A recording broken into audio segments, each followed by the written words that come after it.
શ્રી ગણેશાય નમઃ. જય શ્રી કૃષ્ણ મિત્રો. વ્રત કથા ગુજરાત યુટ્યુબ ચેનલમાં આપ સૌનું હાર્દિક સ્વાગત કરું છું. આજના આ વિડીયોની અંદર આપણે સાંભળશું જન્માષ્ટમીની વ્રત કથા. જન્માષ્ટમી એટલે શ્રાવણ વદ આઠમ, ભગવાન શ્રી કૃષ્ણનો જન્મોત્સવ. તો તેની વ્રત કથા સાંભળીશું. આ વ્રત કરવાથી જાણે અજાણે થયેલા તમામ પ્રકારના પાપોમાંથી મુક્તિ મળે છે. શ્રાવણ વદ આઠમના રોજ સવારે દાતન કરી નાહી ધોઈ સ્વચ્છ કપડાં પહેરવા, ઉપવાસ કરવો, ભગવાન શ્રી કૃષ્ણની કથા વાર્તા સાંભળવી, ભગવદ્ ગીતાનો પાઠ કરવો, ચંદન પુષ્પ ધૂપ દીપાતીથી ભગવાનની પૂજા કરવી, કૃષ્ણ ભક્તિના ભજનો ગાવા, નોમના દિવસે બ્રહ્મ ભોજન કરાવી પારણા કરવા. આપણે સાંભળીશું જન્માષ્ટમીની વ્રત કથા. જો આપને આ વિડીયો પસંદ આવે તો વિડીયોને લાઈક શેર સબસ્ક્રાઇબ જરૂરથી કરજો. બોલો ભગવાન પૂર્ણ પુરુષોત્તમ ભગવાન શ્રી કૃષ્ણની જય. મથુરા નગરીમાં ઉગ્રસેન નામે રાજા રાજ્ય કરતો હતો. તેને પવનરેખા નામે રાણી હતી. તે ગુણવંત અને ચારિત્રવાન હતી. એક વખત તે પોતાની સખીઓ સાથે વનમાં ગઈ. એવામાં દુમ્મલક નામનો રાક્ષસ ત્યાં આવી ચડ્યો. તે રાણી પવનરેખાના રૂપ જોઈ કામાત બન્યો. આથી તેને રાજા ઉગ્રસેનનું સ્વરૂપ ધર્યું અને રાણી સાથે આનંદ વિલાસ કરવા લાગ્યો. રાણી તો પોતાનો પતિ સમજી રંગરાગ ખેલવા લાગી. આથી તેને ગર્ભ રહ્યો. આ ગર્ભમાં કાળનેમી રાક્ષસે પ્રવેશ કર્યો. 9 માસે રાણી પવનરેખાને પુત્ર જન્મ્યો. તેનું નામ કંસ રાખ્યું. આ કંસ કાળનેમી રાક્ષસનો અવતાર હતો. કંસ 8 વર્ષની ઉંમરે મગધના રાજા જરાસંઘ સાથે કુસ્તી કરીને જીત મેળવી એવો તે બળવાન હતો. કંસના કાકા દેવકને દેવકી નામે પુત્રી હતી. દેવકી વિવાહ યોગ્ય થઈ એટલે વસુદેવ નામના યાદવ સાથે ધામે ધૂમથી તેના લગ્ન કર્યા. દેવકીને સાસરે વળાવવા નીકળ્યા ત્યારે કંસ જાતે જ રથ હંકારવા લાગ્યો.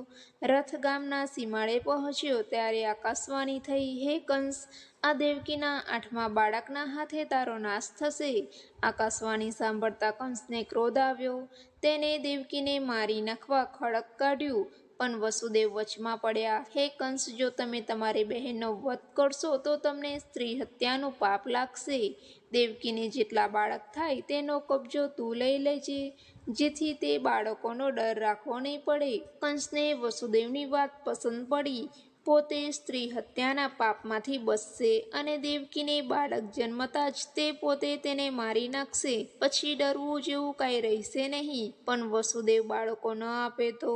એમ વિચારીને રથ પાછો વાળ્યો અને દેવકી તથા વસુદેવને કેદમાં પૂર્યા. પછી પોતાના પિતા રાજા ઉગ્રસેનને ગાદી પરથી ઉઠાડી મૂકી કારાગૃહમાં પૂર્યા અને પોતે મથુરાનો રાજા થઈ બેઠો ને પ્રજા ઉપર અનેક જાતના જુલમ કરવા લાગ્યો. પ્રજા કંસથી ત્રાસી ગઈ. દેવકી સગર્ભા બની. તેને કેદખાનામાં જ એક પુત્રને જન્મ આપ્યો. કંસને ખબર થતાં જ બાળક જુટવી લીધો અને પથ્થર ઉપર પછાડી મારી નાખ્યો. આમ દેવકીના 6 પુત્રોને કંસે નાશ કર્યો. એ સમયે પૃથ્વી ઉપર ક્ષત્રિય કુળમાં ઉત્પન્ન થયેલા દૈત્યથી ઉત્પાન જાગ્યો. ત્રાસ સહન ન થતાં દુઃખી પીડાતી પૃથ્વી બ્રહ્માજી પાસે ગઈ અને દુઃખની કથની કહી સંભળાવી. બ્રહ્માજીએ દુઃખ દૂર કરવા આશ્વાસન આપ્યું. પૃથ્વીનું દુઃખ દૂર કરવા દેવદેવીઓ એક પછી એક પૃથ્વી ઉપર અવતાર લેવા લાગ્યા. દેવાંગનાઓ વ્રજભૂમિમાં ગોપીઓ રૂપે પ્રગટ થઈને દેવો ગોવાળિયા બન્યા. દેવકી 7મી વાર સગર્ભા બની ત્યારે શેષે પોતાના અંશથી દેવકીના ગર્ભમાં પ્રવેશ કર્યો. પણ યોગમાયાને આ ન ગમ્યું. તેથી દેવકીજીનો ગર્ભ વસુદેવજીની બીજી પત્ની રોહિણીના ગર્ભમાં મૂક્યો. રોહિણીએ 9 માસે પુત્રને જન્મ આપ્યો. તેનું નામ બળદેવ રાખ્યું. રોહિણીના પુત્ર બળરામ શેષ અવતાર ગણાયા. દેવકી 8મી વાર સગર્ભા બની. તે વખતે ગોકુળમાં નંદરાજા વસુદેવના પરમ મિત્ર હતા. તેમની પત્ની જશોદા પણ એ જ વખતે સગર્ભા બની. જશોદાના ગર્ભમાં યોગમાયાએ પ્રવેશ કર્યો. દેવકી અને વસુદેવ કારાગૃહમાં હતા. પોતાના 8મા પુત્રને ઘાતકી કંસ મારી નાખશે એવી બીકથી દેવકી ભગવાનને પ્રાર્થના કરવા લાગી, હે ભગવાન, મારા પુત્રનું રક્ષણ કરો. શ્રાવણ મહિનાની વદ આઠમ આવી. મધરાત થઈ. દેવકીને પુત્ર જન્મ્યો. જન્મતાની સાથે જ કારાગૃહમાં પ્રકાશ ફેલાયો. પ્રકાશમાં શંખ ચક્ર ગદા પદ્મ ધારણ કરેલા ભગવાન વિષ્ણુ પ્રગટ થયા. હે પ્રભુ, રક્ષા કરો કહેતા વસુદેવ ભગવાનના ચરણોમાં ઢળી પડ્યા. ભગવાન શ્રી કૃષ્ણ દેવકીના ખોળામાં સૂતેલા બાળકમાં સમાઈ ગયા. વસુદેવના હૃદયમાં હિંમત આવી. કારાગૃહના લોખંડી બારણા ઉઘડી ગયા. ચોકીદારો ઘસઘસાટ ઊંઘવા લાગ્યા. વસુદેવ સાવધ બન્યા. બાળકૃષ્ણને છાબડીમાં સુવડાવ્યા. માથા ઉપર મૂકી સાવધાનીથી કારાગૃહની બહાર નીકળી ગયા. યમુનાના ઘૂઘવાટ દેતા પાણી પૂરજોશે વહેતા હતા. વસુદેવના શરીરમાં દેવી શક્તિનો સંચાર થયો. હિંમતપૂર્વક તેઓ નદીના પાણીમાં ઉતરી પડ્યા. ઘૂઘવતી યમુના શાંત બની ગઈ.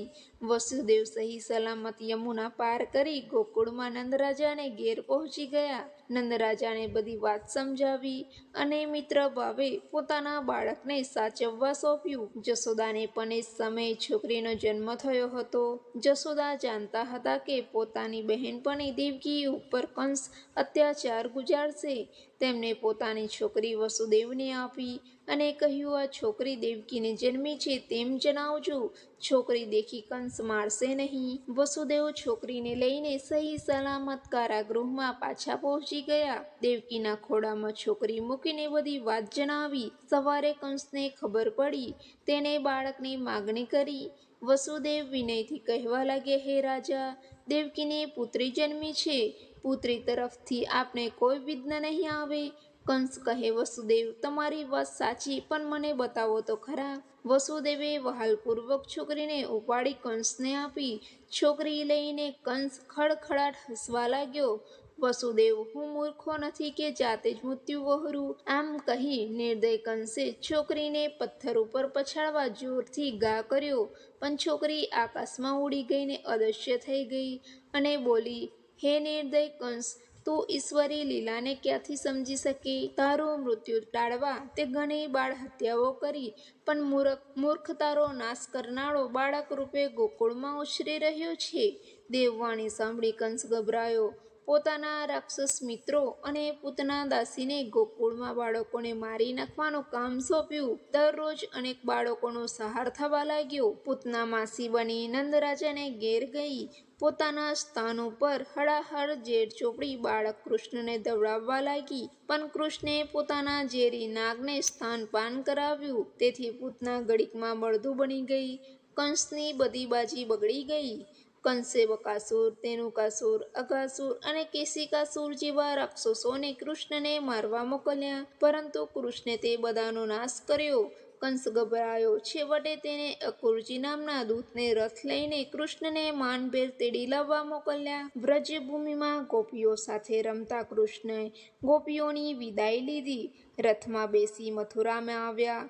કૃષ્ણ મથુરામાં પ્રવેશ્યા તે વખતે કંસે કૈવલ્યા પિંડ નામના મંદોમંથ હાથીને ગાળો કરી છૂટો મૂક્યો. હાથીને પોતાની સામે ધસી આવતો જોઈ કૃષ્ણે પોતે હાથી સામે ધસી ગયા. સૂંઢ પકડી હાથીના એક દંતસૂળને ઉખેડી નાખ્યો અને એ જ દંતસૂળના એક ઘાથી ભયાનક હાથીને મારી નાખ્યો. કંસ નિરાશ થયો, પણ હિંમત રાખી તેને ચાણૂર અને મુષ્ટિક નામના બે મલ્લોને કૃષ્ણ સાથે કુસ્તી કરવા મોકલ્યા. વિશાળકાય મલ્લોને કૃષ્ણ બળદેવે પછાડીને મારી નાખ્યા. કૃષ્ણના અપૂર્વ બળથી કંસ ગભરાવા લાગ્યો. જાણે ભાનજને વહાલ કરતો હોય એવો દોડ કરી કૃષ્ણને ભેટવા ગયો. કૃષ્ણને બાહુમાં જકડી લીધા, પણ કૃષ્ણ આંચકો મારી છૂટી ગયા અને કંસના માથામાં બળપૂર્વક મુષ્ટિ પ્રહાર કર્યો. કંસ બેહોશ બની પછડાઈ પડ્યો. કૃષ્ણ કંસની છાતી ઉપર ચડી જોરથી મુષ્ટિ પ્રહાર કરી કંસને પૂરો કર્યો. કંસના મૃત્યુથી જાણે જુલમનો અંત આવ્યો. નગરજનો આનંદમાં આવી ગયા. ભગવાન શ્રી કૃષ્ણનો જયનાદ કરવા લાગ્યા. કંસને મારી કૃષ્ણ કારાગૃહમાં ગયા. દેવકી અને વસુદેવ શ્રી કૃષ્ણને વહાલથી ભેટી પડ્યા. કંસના વૃદ્ધ પિતા ઉગ્રસેનને મુક્ત કરી શ્રી કૃષ્ણે ફરીથી રાજગાદી ઉપર તેમને બેસાડ્યા. ત્યાર પછી શ્રી કૃષ્ણે પૃથ્વી ઉપર ઉત્પાન જગાડનાર રાક્ષસોનો નાશ કર્યો. ત્યાંથી દ્વારિકા આવ્યા અને યાદવો માટે રાજધાની સ્થાપી. મહાભારતના યુદ્ધ વખતે સત્યવાદી પાંડવોના પક્ષમાં રહી અર્જુનને ગીતાનો પરમ બોધ આપ્યો. અપૂર્વ બળ, વૃદ્ધિ અને ચાતુર્યથી શ્રી કૃષ્ણે અન્યાયી અહંકારી કૌરવોનો અર્જુન પાસે સંહાર કરાવ્યો. શ્રાવણ વદ આઠમ ભગવાન શ્રી કૃષ્ણનો જન્મદિવસ સારાએ ભારત વર્ષમાં ઉજવાય છે. જન્માષ્ટમીનું આ વ્રત સુખ, સમૃદ્ધિ અને સંતોષ આપનારું છે. સૌ પ્રથમ રાજા યુધિષ્ઠિરે કર્યું, તેથી ગયેલું રાજ્ય અને વૈભવ પાછા મેળવી શક્યા. આ વ્રત કરનાર સર્વ વાતે સુખી બને છે અને ભગવાન શ્રી કૃષ્ણની કૃપા મેળવે છે. જય શ્રી કૃષ્ણ, જય નંદનંદન, હજારો વંદન. બોલો ભગવાન શ્રી કૃષ્ણની જય. આજે ભગવાન શ્રી કૃષ્ણના ભક્તો પ્રેમથી ગાય છે. નંદ ઘેરા નંદ ભયો, જય કનૈયા લાલ કી. હાથી ઘોડા પાલખી, જય કનૈયા લાલ કી. ગોપી સર્વે મહાલતી, જય કનૈયા લાલ કી. અબિલ ગુલાલ ઉડાવતી, જય કનૈયા લાલ કી. માખણ મિશ્રી લાવતી, જય કનૈયા લાલ કી. લાલાને ખવડાવતી, જય કનૈયા લાલ કી. બોલો બાલ ગોપાલ કૃષ્ણ કનૈયાની જય. મિત્રો, આપણે સાંભળી શ્રાવણ માસના જન્માષ્ટમીની વ્રત કથા. જે સાંભળવી તમને જરૂરથી ગમી હશે તો વિડીયોને લાઈક, શેર, સબસ્ક્રાઈબ જરૂરથી કરજો. જય શ્રી કૃષ્ણ.